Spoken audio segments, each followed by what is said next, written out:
Hey guys, Chuck's back. I've just been trying to program this over here, which is my it's Stuart Pittaway's DIY BMS. Now I've got it programmed, which I'll show you in another episode of programming it, but it's not coming up on the display.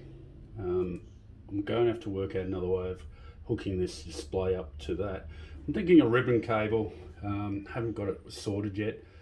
And I have all their boards to come onto here. I've got to populate the CAN bus and that on this one, and I've programmed this one as well, and I have 3 others of those that are spare, which I'll be selling in the near future. What did I get today? With these, don't forget you need to install your CH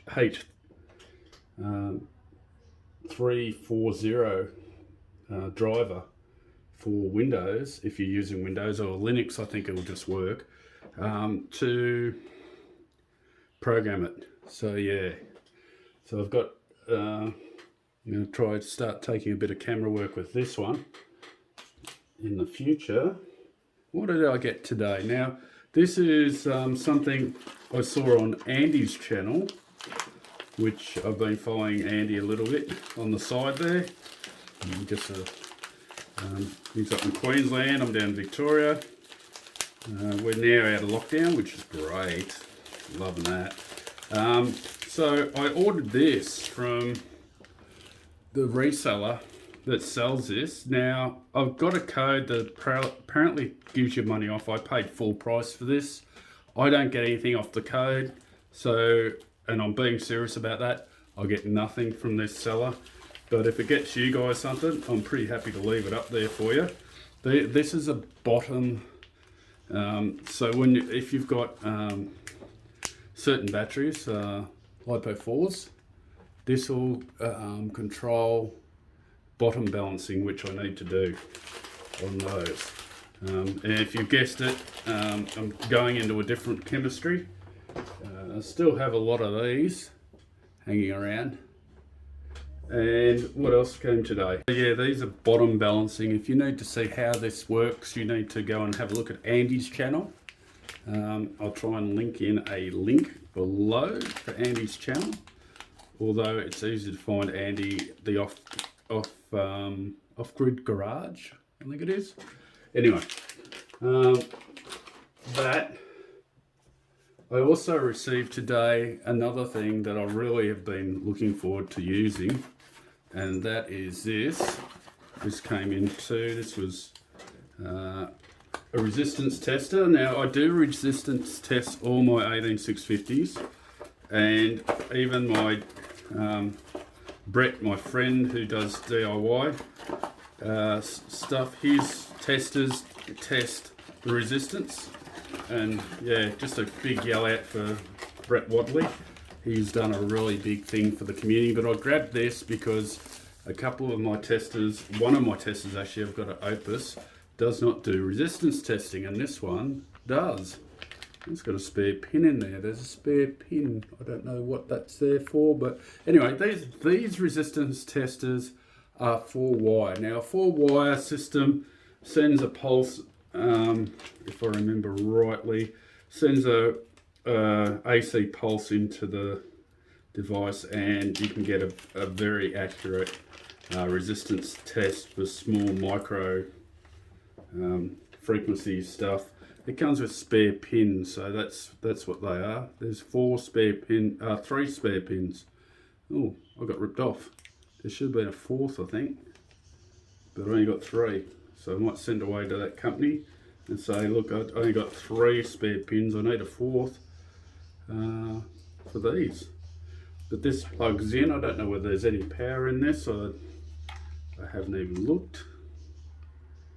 We'll soon find out, won't we? So I'm just hooking this up. There's a locating lug. There's a locating lug on here, and it has to line up like that, and then it'll be able to go on, I believe. So it's not really going on. So that's it. Oh, got it. It was a little bit hard to get on, but anyway, let's turn the thing on and see if it powers on. It's in Chinese, lovely. That's okay. So now we should be able to just come up to one of these batteries, and this one originally read 124 milli, I'd say big milli ohms. So what's it reading now? It is actually reading 66 or 65.6. So 65 milliohms. So half of what it actually read before I charged it. So when you've charged it, it's going to read something different. So yeah, that's actually a lot lower than what it was when I read it through our standard machines. So right away, you really need one of these. So yeah, company name, there's the company name of them, and the model is, I think I just list the model underneath, but yeah, it's worth having one of these. Beautiful. It's so that's the company name, and it's their YR1035 Plus. YR1035 Plus. I don't know whether you get that in view. Anyway, I'll put a link to that. I'm very happy with that. And the final thing that I got today was, I'm still going to use the DIY BMS, but in the interim, I obtained a BMS that I think Andy's using, because I was going to go with the really good one, but I couldn't really afford it, which is the, what's a really good one? Oh, the red one. I'd look at the top. I'll write it in. I couldn't really afford it, so I got this one. Instruction manual here.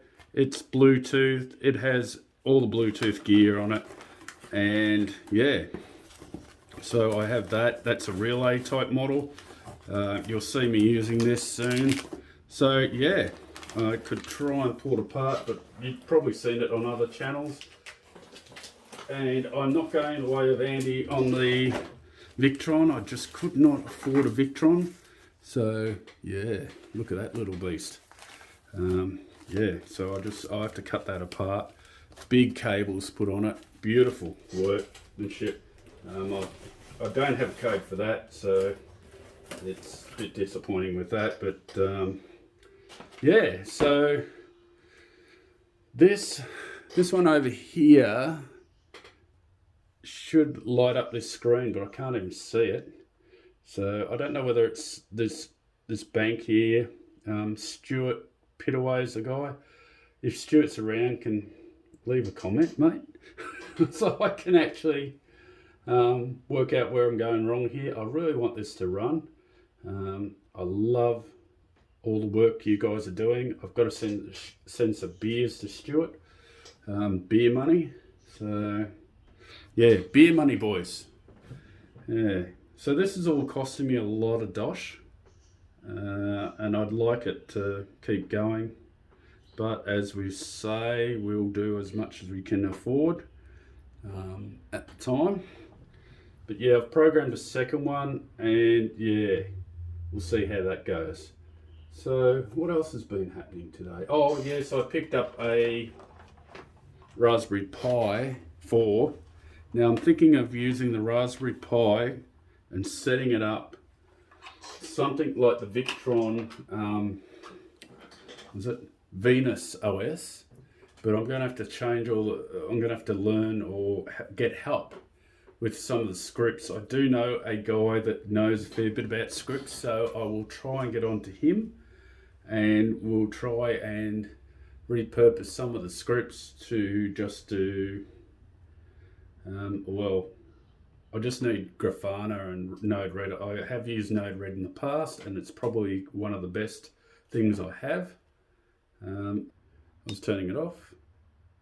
So that is the yes button, and that is the no button. So yes, all good.